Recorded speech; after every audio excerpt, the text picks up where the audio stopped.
ঘুম থেকে উঠে দেখি আকাশ মেঘলা। স্টিহু আজকে ভোর 6টার সময় আমার সাথেই ঘুম থেকে উঠেছে।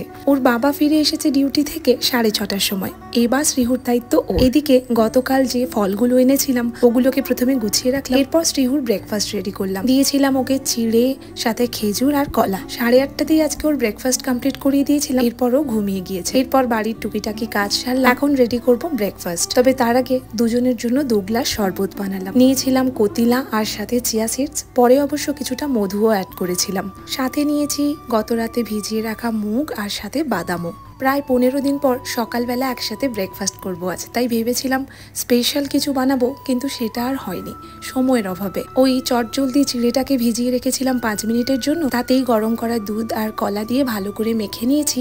এরপর তাতে ওপর থেকে অ্যাড করেছি বেশ কিছুটা আম, বেদানা আর ভিজিয়ে রাখা কালো কিশমিশ। একদম হেলদি একটা ব্রেকফাস্ট, আর খেতেও বেশ ভালো হয়েছিল।